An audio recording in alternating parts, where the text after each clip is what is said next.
So you asked about patience. It's a very common question. How do you have the patience? Where do you find the patience? People talking from experience of their kids and homework and things like that.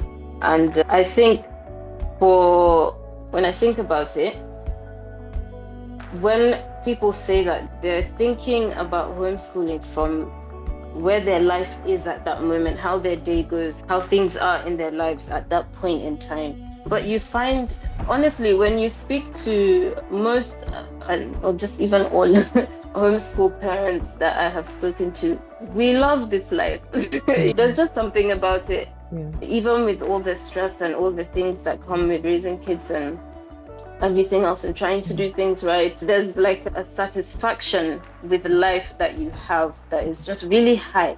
This is what I've Alhamdulillah. noticed from Mm, homeschooling families, to be mm. honest. Assalamu alaikum and welcome to another episode of the Muhsinaires podcast. Today I have my dear friend Sajida, who is a homeschooling mom, just like me, just like us, homeschooling family, alhamdulillah. And yeah, we're going to be talking about homeschooling, inshallah. Muhsinaires itself is very much about striving to achieve a level of ihsan in the different things that we're doing. Homeschooling, of course, is one of those ones. And inshallah, this is just a think out loud, talk out loud episode of what it's like. And yeah, I'm looking forward to learning. Welcome, Sajida. Assalamu alaikum. Wa alaikum assalam, Mariam. Good to be here. I am so happy that you're here. So super Thank happy, you. by the way. My friend and sister, and has been my friend since we were, I think, what, maybe 12 or 13. But we Yeah. were not, we went to the same school. I won't say we were friends at that time. Our sisters were friends. But then Mm. our friendship started right after school, right? When, Facebook days. Yeah. I don't even know how come, but we would just poke each other on Facebook if anyone remembers what that is.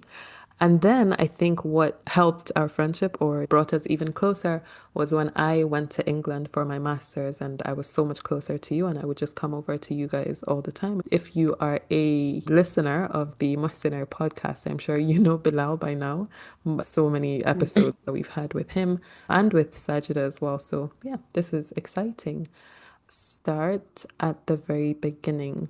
Sajida, what drew you to homeschooling? When and how did it get on your radar? So I have all the siblings, alhamdulillah, who started the homeschooling journey when I was I think I would have been in second, no, maybe college. I was in college. So I had a sister who took her, I think she was 7 at the time, her daughter, she took her 7-year-old daughter out of school and started homeschooling her. And I have a brother also who at the time wasn't homeschooling, but was he had all the quotes, radical ideas and stuff. And we were together at home at the time, and he would always just say all these random things and encourage lots of discussion. And yeah, so that's how I was introduced to the idea of homeschooling. And then I saw it in practice with my sister and her daughter, and later on other sisters as well. Yeah, so I had it in my head, in my environment as well. And I also started looking it up in terms of, videos and TED Talks about how schools kill creativity. So watching videos like that also just kind of, it just kept adding and adding and adding in my head the idea that the path that we're used to, the conventional sort of way, you can question it, and when you question it, the answers that you find for yourself can lead you to try something different. So that's what happened. And then when I met Bilal at the time in our courtship, we were talking. I mentioned to him, oh, I like the idea of homeschooling. If we get married and we have kids, I would like to try it out and see how it would go for us. And he was also interested, and here we are. I love that. I love that so much. I guess this is the importance of having role models around you because I'm Yeah. thinking about myself as well. And I don't know, Sajida, Mm, if I've mentioned this to you, but seeing your sister mm, homeschooling or just knowing that she was mm. her daughter at the time Yeah. planted a seed in me because I Yeah. had no Mm, clue or no idea about anything homeschooling before I saw her doing it. And I was like, mm, wow, this is so cool. Like, can you actually do that? Is it allowed? mm, And so the curiosity, right? mm, And I never stopped being curious about homeschooling, I think. Wow, may mm. Allah reward her. I think I've mentioned this to her so Yeah, many no. years ago. I don't know if she remembers. But yeah, alhamdulillah. And then so would you say that Bilal was fully on board with homeschooling from the start? Yeah, yeah, definitely from the start. Okay. Because we had lots of discussions as well, and we shared kind of lots of content with each other about it. I'm thinking of in our situation, I don't think Abdul was on board from the start. And it took, you know Mm, how like, both of them, they hear things from each other and then they're convinced about it. mm, So I think that they yeah, had to, yeah. well, at least he had to hear about it from Bilal, or they just had to have some conversations about it. You know how they like to think Mm, through mm, things. I think that's what helped him. I don't know. But okay, mm, so what does a day look like for you guys as a homeschooling family? mm. So if you had asked me this about 6 months ago, I would have said to you, I don't know. We just kind of wing things and, we do things as the day goes, as we're feeling when we wake up in the morning, only because this is how I am as a person. But I've always known that this sort of winging things would not be sustainable once our kids reach a certain age. Like Mm, it's okay when they're younger and they're just toddler ages, they're just growing and stuff like that. So it was fine for me and my own personality, even though I know it would give Bilal stress because he's just like, what are you guys doing? And I'm like, yeah, but she's still young. She's not 7 yet. So we're cool. We're fine. It's all about giving her good quality experiences and exploring the world around her and, things like that. mhm, About 6 months ago, we finally put down a routine and we've been following that routine. So based on that, and it's really working for us, alhamdulillah. mhm, So based on that, we wake up in the morning. The first thing to do is, the few things, make sure the room, fix your room, which for them kind of means just fold the blanket. And unless the room is like really messy, then just pack away a few things, cleaning up themselves, bath, eat, and then we just dive straight into the academics. So I mostly do that with Huda. Huda is 7 at the moment. What we're doing consistently every day is maths, reading. We started history recently and handwriting as well. Those are the consistent things that we do every day. It can take about 2 hours to do all of that. The rest of the day is actually kind of up to us. That's when the winging comes into it, when we've done all that stuff. She mm, also has sometimes before we start or after we finish, then she does the stuff that she does with her dad, which is mostly Quran, reading, reciting, little bit of memorization as well. So she does that with her dad.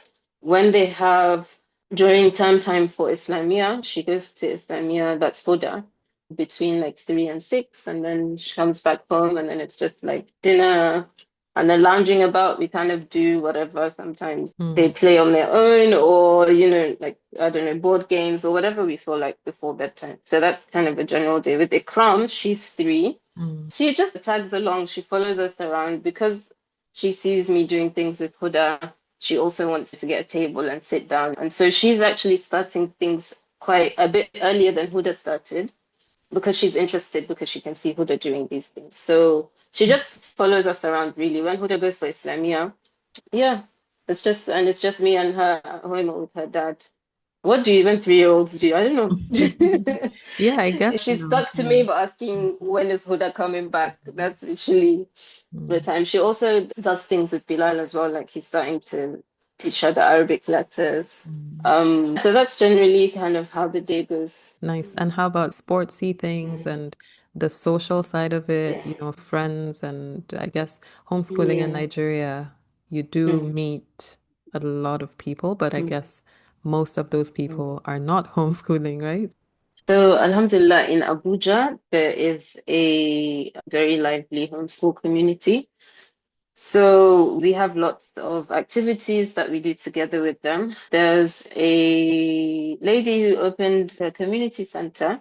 Her name is Adeshola. She's, I think, raising.id on Instagram. So she opened a community center. It's called Conscious Family Center. And she's also the head of a Abuja homeschoolers group and gets everyone together, encourages the moms to come together and plan activities for the year and things like that. So we meet up with the homeschool community quite a lot, and it's been growing. It's been growing from when we started, when we moved back to Nigeria about 3 years ago, and we started by joining her community. Alhamdulillah, it's been really good. From there, we've met other families and become really close with them. And then there's also another sister, Uncle Thum, Mm, who opened a Muslim homeschool group. So we're also part of the Muslim homeschool group. That group is now called Faithful Roots. It's also on Instagram, I think faithfulroots.ng. And we do a lot of stuff with the Muslim homeschool community as well. So really, it's your imagination is the limit, really. okay. So it's just the parents come together, we find a time Mm, to sit down and plan what we're going to do for the next few months or for the next year or and yeah, and then different parents take charge of putting it together so that we all share the load, yeah. even though you have the group lead. So yeah, that's that part. And so her friend, like their friends come from these groups, and it's so important because when they see other families, they're less like, why am I not in school? Especially in somewhere like Abuja, Nigeria in general, where people, when they see you outside Mm, morning or in the afternoon with a child, they're like, why is she not in school? And everyone will ask you, from the person selling your vegetables to your uncle that you just decide to go and visit on a random Wednesday. And they're like, why are they not in school? And then, so they hear you being confronted and they see how you respond. And they also ask questions, they come home and they're like, okay, why am I doing this? Why don't I go to school? And because they have cousins and they have neighbors who go to school and come back and they interact with them as well. It's not just the homeschool community that they have their friend groups. And even their friends also ask them, why are you not in school? The ones that go to school. I think for each child it's different and they reach a point of maybe acceptance of it where they can be like, oh, I'm homeschooled. There mm, was a point where she wasn't, mm, but she'll just be like, yeah, I'm homeschooled. And that's that, really. mm, In terms of meeting other kids and activities outside of the home, we're very, very happy with where we are. You asked about sports and other extracurricular activities. Again, you find whatever you want, or you can try different things that your child is interested in.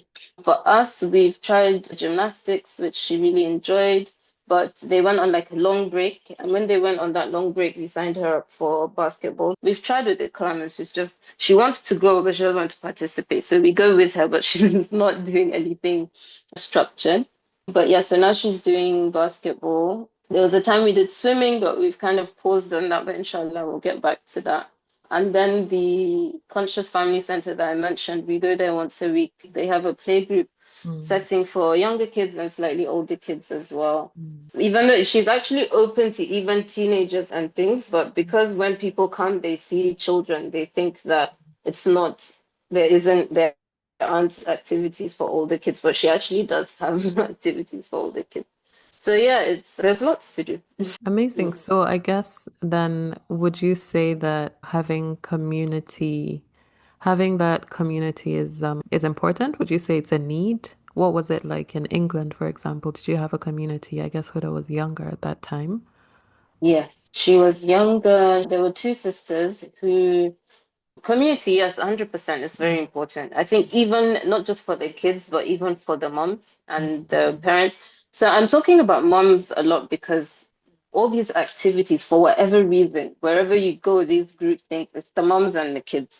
The dads are doing whatever it is that dads do. They're yep. supporting us. You don't see them a lot. You don't see them a lot, every once in a while somebody's daddy will come, but it's not you don't see them a lot in these groups. Mm, So yeah, community is very important for the parents as well as. mm, But honestly, I think the dads should also try and meet up a bit more and mm, have mm. daddy day activities with the Yeah, honestly, I kids. think so because But yeah, yeah, I don't see homeschool dad communities around at all. And I wonder where we live, it's there's so many families here. A Mm. few of us are homeschooling. And sometimes we're like, oh, it'd be nice if the dads could do some sportsy thing for the kids and, things like that. But Yeah. it's not been successful yet. It's the same with us. We meet up. Sometimes we have just mom day outs. We go without the kids. And during these kind of meetings, you're always like, oh, we need to organize something. So the thing is, the women have to organize something for the men to do with the kids, Yeah. right? So that's kind of what it seems like. But so far, we haven't had like successful. I don't think we've actually had an actual proper attempt to get them to take Mm, charge of an activity with the kids. We mm, haven't been able to do that, but we all talk about it like we should. yeah. But very recently, I think in the last week or so, for the Abuja homeschool group, I know opened a group that's part of the community, but it's for dads only, since they're all they'll meet each other in this virtual space. Maybe from there they will encourage themselves to do something. Mm, When we were in the UK in Nottingham, mm, there were two sisters who started something called Knots Tots, and it was just 2 hours of playtime with mm, your toddlers. It was in a mosque, I think. Yeah, it was in a mosque. So mm, I started taking Huda there. I can't remember how I found out about it, but I did somehow. And then, yeah, we started going, and I made friends from Knots Tots. mm, And then shortly after, I think it was running for about 3 months or so, and then COVID happened, and so the group just we couldn't continue. mm, So after COVID, or times when it was kind of easing up and you could go out again, then we started meeting up again with the friend group and their kids. And then we decided the Knots Tots didn't come back again really after COVID. I'm not sure why or what happened. I think the sisters, one of them or both of them moved or something happened and it didn't kind of come back. mm, But the friend group that I made at that time, we would meet up every Thursday, or if there was something else to do during the week, we could meet up twice a week. But we made Thursdays like our meetup time. mm, And yeah, Alhamdulillah, we're still in touch with them. Anytime we visit, we go to Nottingham, we meet up with them, and it's nice to see them all. We only see them once a year now, but they're growing. And Huda considers them her friends, and they also see Huda. When they meet each other, it's so nice to see them so excited to see each other, and they just click and get along straight away. Every year we do pictures so that we see the growth, and when you look at them, it's mm. really nice. So yeah, we had community there Thing. as well. Yeah, I'm just Mm, thinking about the importance of mm, community. I'm trying to mm, think of COVID years and how homeschooling around that mm, time, especially because we had just moved to a new city and we mm, did not really make any connections because everyone was indoors. And so I don't remember community from that phase of our mm, homeschool lives. But then everything else mm, after that, when we moved and then things had eased up and we started to make friends, yes, I cannot mm. talk about homeschooling without talking about the community, subhanAllah. Yeah. Mm, Yeah. yeah. Anyway, Alhamdulillah. so okay, Mm, so yes, I asked about like community, I asked about what your day looks like, mm, but then I wonder if mm, if you've always just figured out that okay, our days are just mm, going to be like this, our community, this is what we're going to do, this is how busy we're going to be. Did you have any doubts in the beginning? And mm, even right now, do you have any doubts about yourself, about your own ability mhm, to teach? Because people say, oh, I'm not a teacher, so I can't mm, homeschool. Or mm, people say, oh, no, no, no, I can never mm, be a homeschool mom because I'm just not patient. I can't even do mm, school homework successfully and things like that. So did you ever like have these mm. questions? Yeah, all the time actually. Not Mm, all the time, but quite often. There is doubt. There is like, okay, am I doing this correctly? Am I? For us in the beginning, it was an idea that, we want to try this. So it was never like it has to be homeschooling. We know there are multiple options. But once we decided, okay, let's try, then for us there was a framework that we followed, which is the first 7 years you play with them, the next 7 years you teach them, the following 7 years you advise them, right? So that's the general kind of scaffold that we're using. So I just had a general idea that, you know what, these first kind of 7 years we're just gonna play. We're just gonna have a good time as much as possible.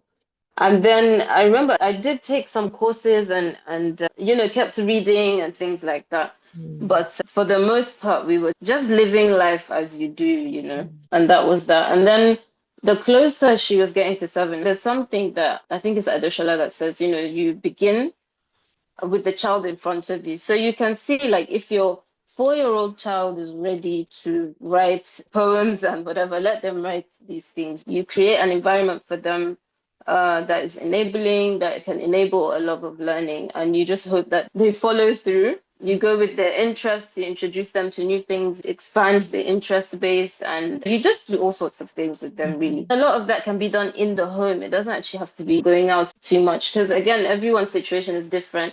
Like me with Huda, she didn't have a sibling until she was 4. So those first 4 years, it's just me and her. So Mhm. there was a lot that we could do together. And I remember with Huda, when it was just her, she would come, she'll be like, "Oh, can I help?" And I'm like, "Yeah, sure." She doesn't even need to ask. I'll Mm. actually just pull up a stool for her and be like, "Come, let's do this."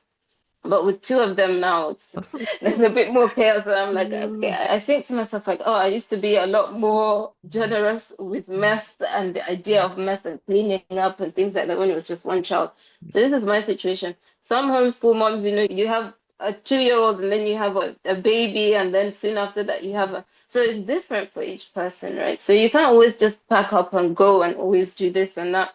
So you tailor things to your own situation, trying to keep sane as much as Whatever that possible. looks like for you, Um, right? Yeah. Whatever that looks like for you, because it's different for different people. But the beauty of this homeschool life is really when they are this young and small and running about and doing all sorts of things, and you can't, learning the motor skills and the this and the that, you can really enjoy that time. Okay, I say that knowing that it's difficult, when in person they're doing all sorts of things, you're just like, what is this? But you can relax, you don't need to be, you can relax. You follow the pace of life that you want for yourself. You don't have to be too, yeah, you don't have to overburden yourself. Yeah, so I've Mm. forgotten the question No, no, again. it's okay. I love so much what you said about like focusing on the child that's right in front of you because Yeah, every child is so different. So you have yeah, and I'm sure you yeah, can see this with Huda, with Ikram. There's so many things that yeah, Huda at age 3 just did not know or just did not care much about, but then right yes, now Ikram is loving those things, mm, or the other way around, right? yeah, And looking at the child that you have and just knowing what that child needs, mm, even when it comes to, okay, maybe mm, this child is the one that needs to be homeschooled, and maybe that child is the one mm, that, it's okay if mm, they're not homeschooled. And I think I can see that yeah, with my kids as well. One of my kids, I'm like, mm, I'm just not going to send this child to mm, school. This child is not ready for school. But then the other two, it's like, oh yeah, mm, if it happens, then, that's just how it's going to be. mm, And then the other thing that I love is yeah, like, what you said, that framework about 0 to 7 and then seven mm, to 14. I remember thinking to myself mm, when we were thinking about homeschooling the mm, very early years, I mm, would say to myself, I'm only mm. doing this until age 7. And then anything that happens Yes, after is yes. just, it's fine. Like, we're only going to homeschool for the first 7 years because this child is just so, Mm, the word that comes to my mind is miskeen. I don't even know how to translate it. Like, this child is mm. just so vulnerable. I don't want this Yeah. child, like, at school and subhanallah, how Mm, many hours a day, just no, like let them just be at home, it's okay, let mm, them play.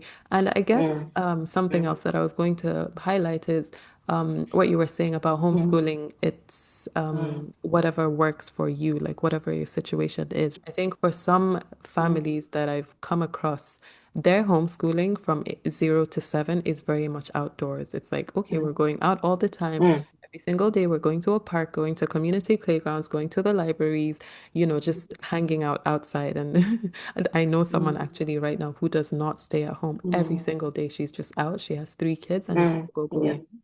And I Mm, think, yeah, I think that's beautiful. It's very much what works for you, what works for your yeah. situation. But yeah, what a journey this whole thing is. What Can would, I jump back in? Sorry, yes, because yes, you're asking about doubts. I yes, think I went off on a yes, tangent. yes, But go. so with the 777 thing, I Yeah. always was just like, I was always like, when she's 7, then we'll start the academics. And then 7 is here, 7 is around the corner, and I'm like, oh my God, I'm not prepared. I'm not ready. Can I do this? What should I be doing? So teaching. You mentioned something about, oh, I'm not a teacher, how can I teach? But I think something that makes a teacher is classroom management, is the ability to teach 20 kids at the same time. But as a mom, I'm just teaching the one, two, three, four, however many kids that, and at Mhm. different times, at different stages for the most part. So teaching your child is, you don't need the qualifications that a teacher has to be able to teach your child. You know your child. But then the next thing is, okay, what material are you going to use? How do you structure the learning? So there you can end up in a rabbit hole. I know a lot of people do because you're not sure, there's so many curriculums out there, there's so many ideas, there's so many. And again, I will come back to this idea of personality, how we work, our work ethics, and how we are as people. Some people, I think, need structure, need scripted, open and go lessons that are like, you say this to the child, and this a full curriculum that has been outlined and has everything that's been in the world for over 40 years. That's me. I've always known that I cannot design a curriculum for my kids by myself. I have to follow something. Mhm. So I knew from the beginning, and I had a rough idea of which one we would go into. And just before we started, after after Huda's dad said to me, "Okay, so what's the plan exactly?" And I was like, and he's like, "No, we actually need to talk about this properly. She's at this age now, and yeah, how Mhm. are we going to move forward?" So we started with that curriculum, which is the well-trained mind that I had heard of quite early on. And I'd always known kind of that we would just go with that because it's been around for so long and there are scholars that we listen to that have mentioned it. And I was just like, yeah, I'm happy with this. But it was after that conversation that we had with Bilal that I actually sat down to go through it. And then I was like, okay, no, I can use this. This is for me.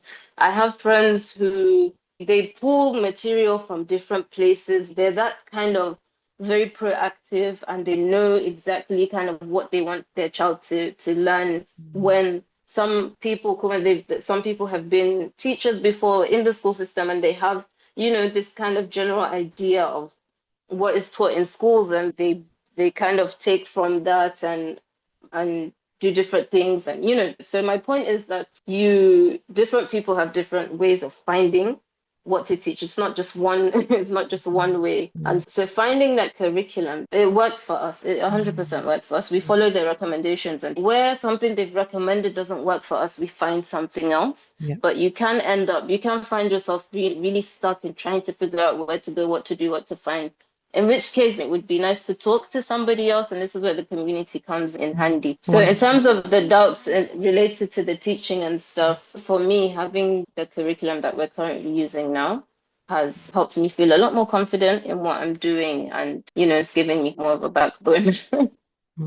Amazing. Amazing. So, you asked about patience. It's a very common question. How do you have the patience? Where do you find the patience? People talking from experience of their kids and homework and things like that.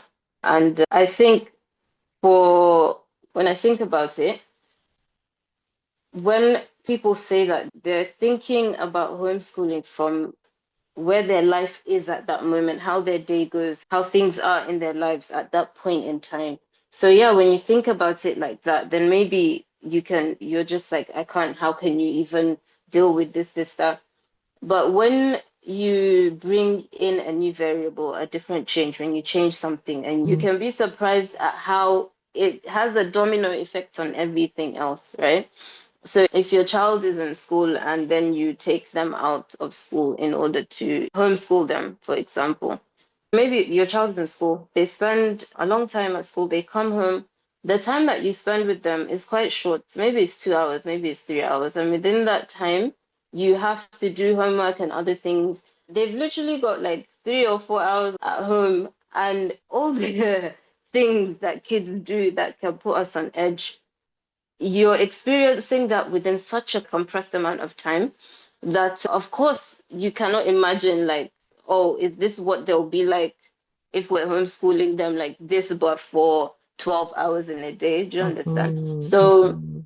but if you're homeschooling them, everything that a kid does that puts you on edge, and our homeschool kids do these things as well. It's not like they Yep. don't. Oh my God, But yes. it's over. a length of, there's periods in the day that is calm. There are periods in the day where you have to be frustrated. There are periods in the day where you're having fun. There are periods and it's like it's not all full on intense childhood madness the whole time. So it's very different. But when you're thinking of it from your own experience of your kids being in school and coming home and having to do homework and this and that, then of course you'll say to yourself, oh, you don't have the patience. But anything that you put your mind to doing, you have patience for it, Not some of us we go to work, whatever patience that you are not putting into your kids while they're at school, you're putting it into your workplace, to Yeah. your colleagues and to the work that you're doing and to everything else. Husband, family. And even if you're not at work, that patience, you're putting it into something else. Yeah, we all love the idea of, those however many hours that they're away, that you spend that time alone, assuming you're not at work and you're at home, maybe doing whatever you do at home when the kids are in school. But again, we have to ask ourselves, like, what are we doing in that time when they're away? You can be relaxing the whole time, but then at the end of the day, they still come back. You still have those hours that make it seem like you didn't even do the 8 hours of Hmm. relaxation Hmm. anyway. So my point is that you do have the patience. They're your children. These are the children that you pushed out by yourself, Subhanallah, true. through Allah's grace, or they're the children that you adopted, or the children that you look after. Mm-hmm. And you love them, everything that laces everything that you do for them is from love. And when they are in front of you, when they're not in school and they're with you at home for all these hours, you have your rhythm. You find a rhythm. So if assuming you're a mom or a family that has just taken their kids out of school, there'll obviously be an adjustment period Mm-hmm. where everybody's trying to adapt to something new and you're learning this new way. Yeah. But you find, honestly, when you speak to most, or just even all homeschool parents that I have spoken to, we love this life. There's just something about it, Yeah. even with all the stress and all the things that come with raising kids and everything else and trying to do things right. There's like a satisfaction with life that you have that is just really high. This I is what think. I've noticed from Mm, homeschooling families, to be mm. honest. So despite you would think, oh, but you're spending all this time with your kids, you must be this, but actually, no, The find what time, works for like, you. There are times when it's not easy, but that's life. Everything mhm, that you do, like there's mm. always a point where you don't want to do the work, you don't want to do this, you want to just do that, you want to do something else, but it's all a part of life. And I think, Yeah. like, subhanAllah, when it comes to homeschooling and this whole thing about patience and, Mm, can I do it? Can I not do it? mm, A lot of it is really tying it back to your why. Because I think if you're not clear on why yes. you're doing it, or if the reason okay, there's a lot on Mm, Instagram about homeschooling and what it should look like. And it's cute, mm, it's pretty, it's mm, colorful, it's beautiful, it's attractive, right? If that is why yes. you're choosing to homeschool and it's just not working out and you're getting frustrated, go back to your why, right? If your why is the Mm, aesthetics and you're not really getting it, then yeah, maybe that's where you need to be like, okay, should I keep going or should I not? But subhanAllah, I feel like if your mm, why is mm, tied more to the responsibility of the children, the amana that they are, just wanting to yes. give your 100% to this role that you have. Because even though, yes, it's homeschooling, Mm, it's very much motherhood. yes. It's very much motherhood. It's very Yes. much parenting. It's very much, subhanAllah. And so just going back there, I think really, really helps in terms of perspective. And everything you were saying about, that patience that you put in at work or like, with homework, for Mm, example, and lack of patience from let's just say the moms, I never thought about it that way. mm, But that is so true because the mm, child that you get back from school is a child that is mm, ready to act out. And I'm sure a lot of parents know this. I've mm, heard this again and again because you are their mm, safe space. They're not acting out at school because mm, that's not their safe space. But then when they come home, they're like, all mm, right, this is my zone. I can do whatever I mm, want. And my mom yeah. is my safe space and I'm going to Mm, just be whatever I want to be, And so of course mm, it's very different. But I love the way that you mm, explained it because mm, there are days where like homeschooling and just trying to get the kids to do things is so exhausting. mm. incredibly exhausting. And sometimes I'm just like, you Mm. know what, guys, we're done. Like that's it. That's it. We're not doing anything again, you know. I'm just going to go do something else, you Mm, know, because the frustration, like it's so real. mm, But then the truth is, mm, like just a random example, yesterday part of our mm, homeschool was learning to crochet, and that was fun. It mm, wasn't frustrating. I mm, did not feel like, okay, I'm done. It was nice, and it was, you know, and so mm. all I'm trying to say is there are different phases and stages, and you know, there's just homeschooling can just look Yeah. so different in different situations. Okay. Sometimes you can feel off, you can have an off day. Sometimes it can be an off month. Sometimes it can be an Of off course. year. Of You know, course. we have these periods. But Yeah. again, like you said, when you come back to your why, and the beauty again of homeschooling is you can give yourself that time. You Mm. can give yourself that time to figure things out. And if you see that for a few months you've been struggling, you can't find a way, there are options. You can find where to take your kids while you figure things out. And then if you decide that you want to, you know, okay, you put them in school for this short amount of time and then you bring them back afterwards when you feel ready again. You can do all of that. You know, it's not just this one way and you have to do everything every day all the time. It's not rigid. Yeah, It's there are no really rules, right? Just do what works yeah, for you. I yeah. think, yeah, that takes me back to what you Mm, were saying about curriculums. The way that I think about all of that is if you're a mm, homeschooling parent, a homeschooling mom, a homeschooling mm. dad, just stay curious and just because with teaching, Yes. you know how you were talking about teaching and how Mm, teachers they know classroom mm, management. And I yeah. think what I've been learning about that when it comes to teaching our Mm, children is as long as you mm, are willing to be one step ahead of them, so I think it was like two yep. steps ahead of them is what I read, then you're Mm, good. So mm, something like history, for mm, example, mm, extremely weak when it comes to history, when it comes to science. I know nothing. mm. Am I willing to learn with my Yes. kids? Like right now, there's so many things that I learn with them, so many things that I learn Yeah. from them.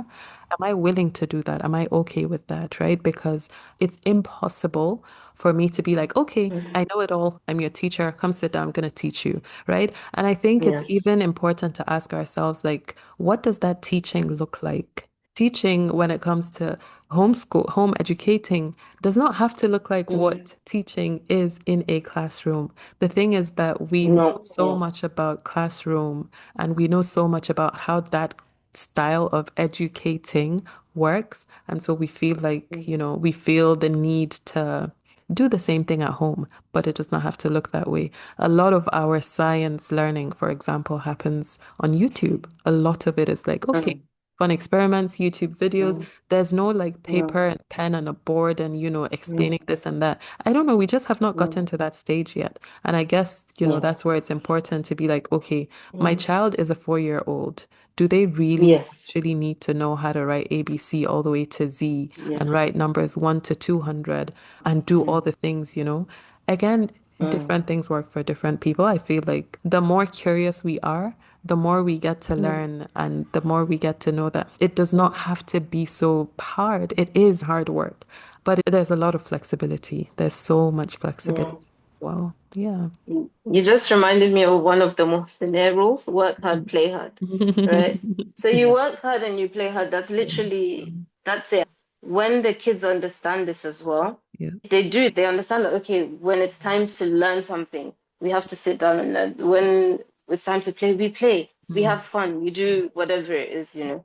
Again, that can look different for everyone in every home, but that's the general guide. It's like a general guidance, right? Yeah, 100%.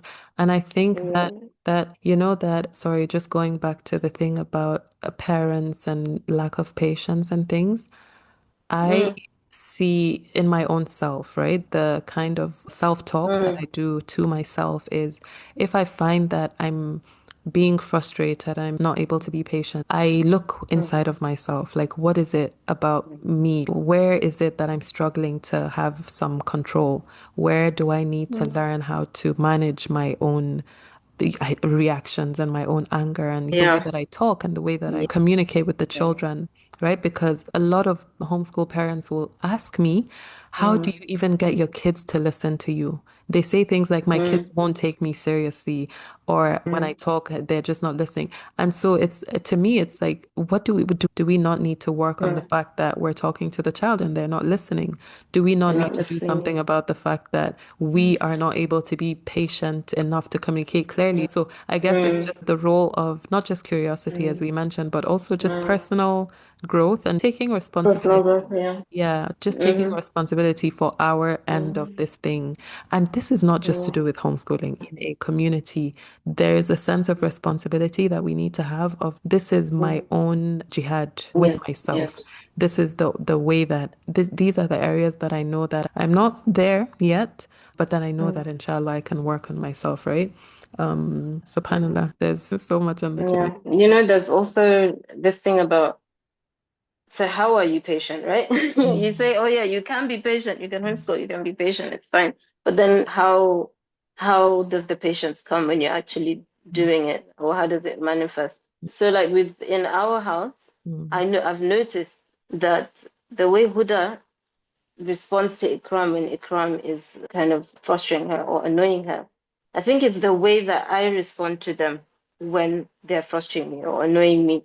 So Yes. when I see it in Huda, when I'm frustrated, I feel like it's justified, right? But Mm, when I see it in Huda and I see Huda doing it to Ikram, mm, I'm just very like, this mm. is distasteful. I don't like seeing her treating her younger sister in this way. But then at the same time, I'm like, okay, but this is actually how I respond to them when I'm annoyed. So it's something that I'm actually currently Yeah. thinking through and trying to, praying about and hoping that inshallah.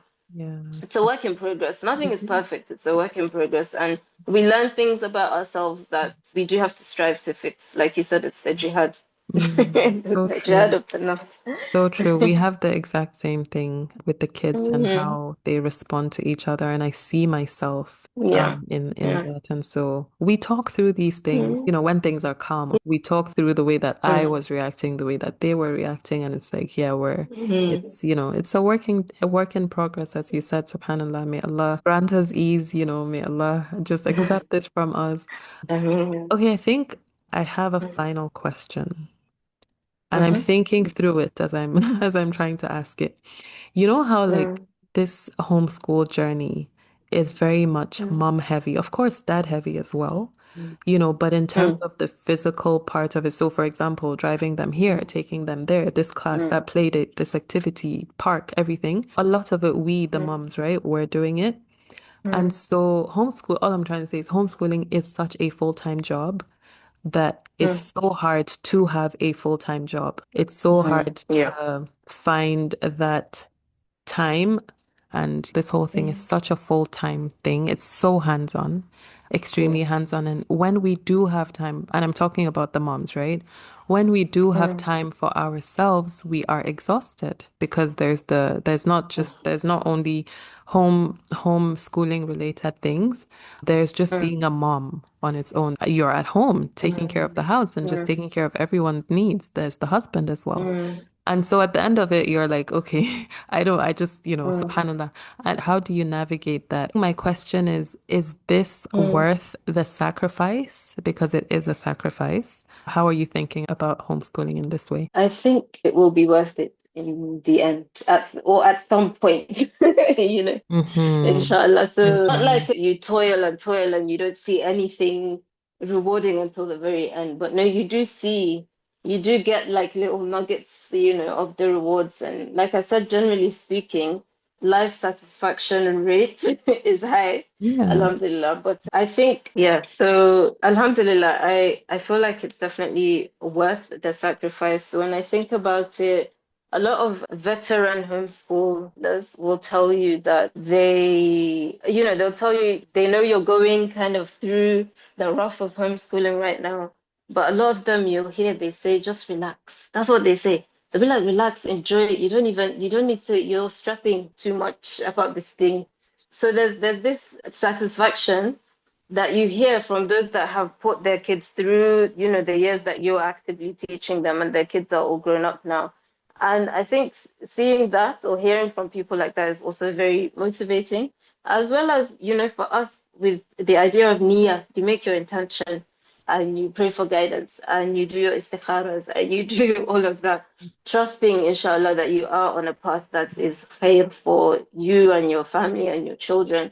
Yeah. And also from this idea of spending time feeding, I struggle to see how putting your time into them when they are this young can be, something that would be negative for them.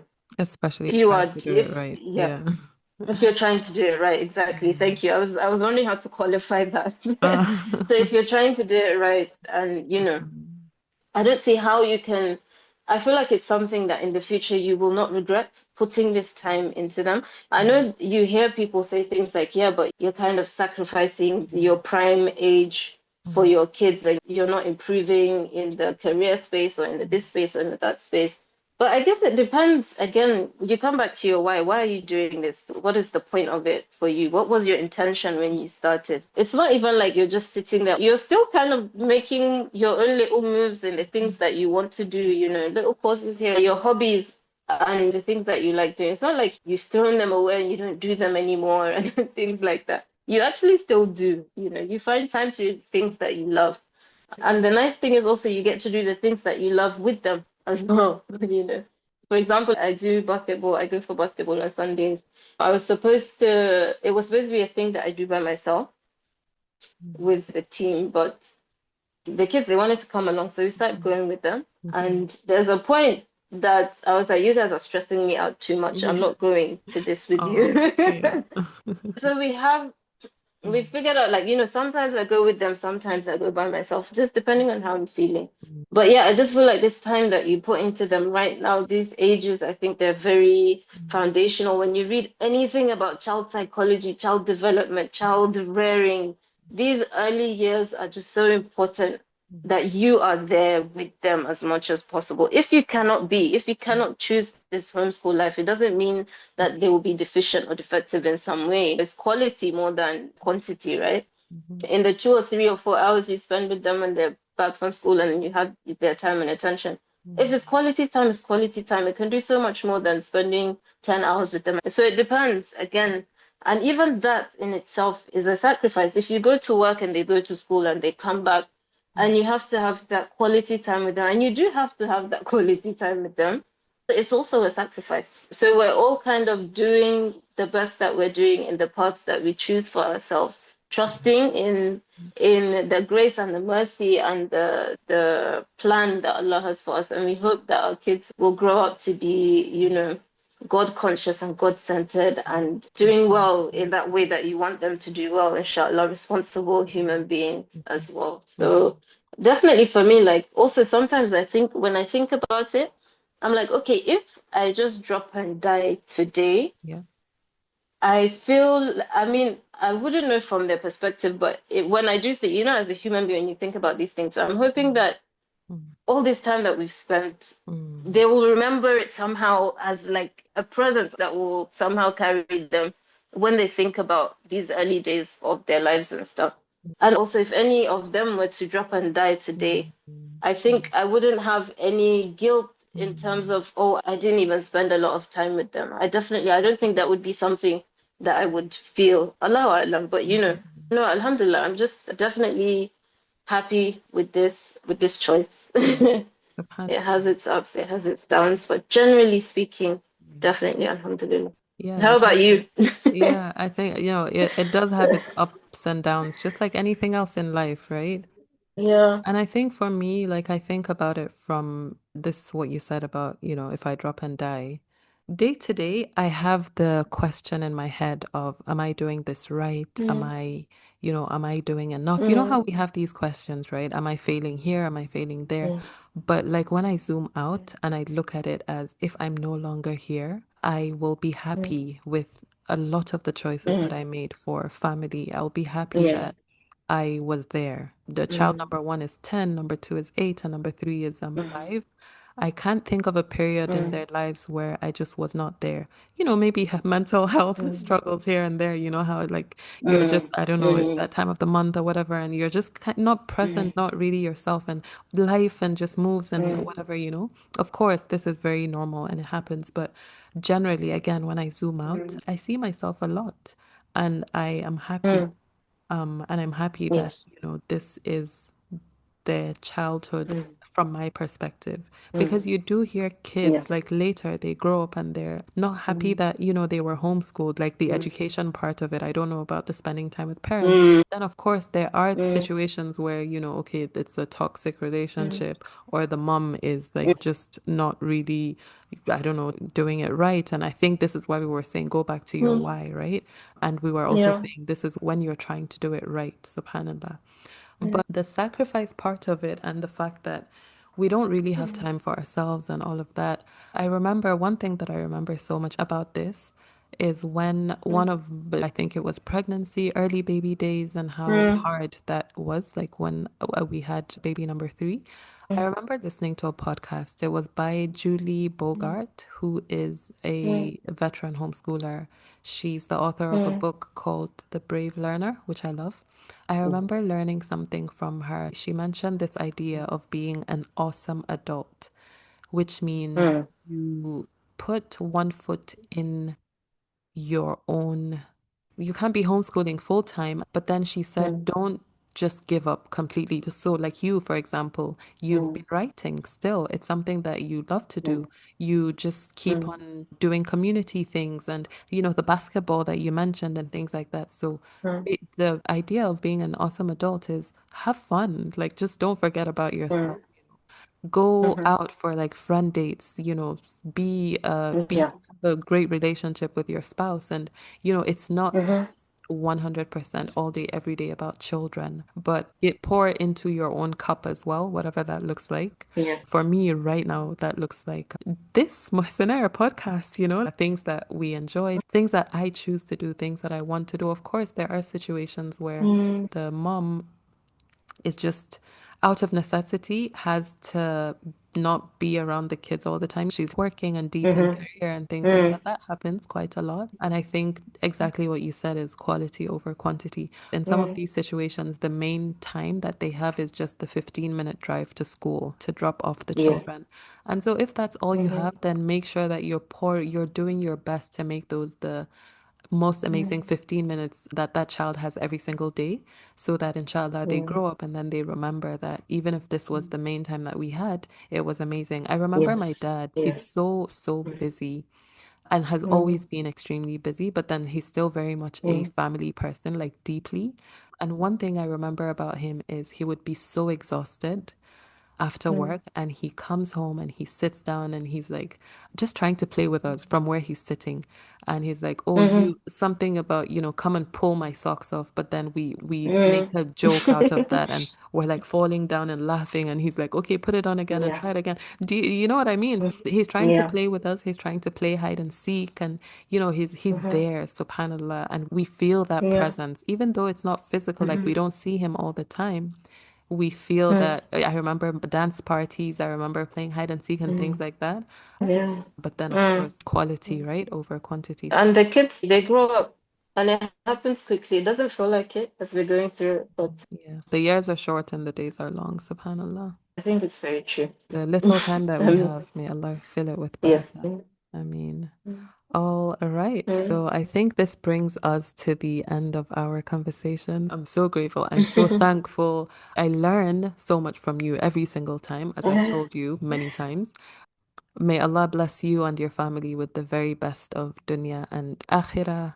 And then to our listeners, if you're listening to this and you are feeling you have questions, you're maybe tired, you're trying to do things right, but then, it's not the easiest. I hope, inshallah, this felt like three of us sitting together for coffee and just talking about. Sajid, do you drink coffee? I don't know. I'm a tea Yes, person. tea. Yes, yes, yes. Sitting together for tea or coffee or hot chocolate if you're like me. And because honestly, at the end of the day, we're doing this just to, first of all, improve ourselves. to keep on learning, to keep getting better, inshallah. That curiosity that we spoke about, that personal growth that we spoke about is also important, subhanAllah. And that's why we're doing this. Thank you, Sajida, Mhm. again. And listeners, thank you so much for Thank listening. you. Inshallah, we'll see you next time. Inshallah. Assalamu alaikum.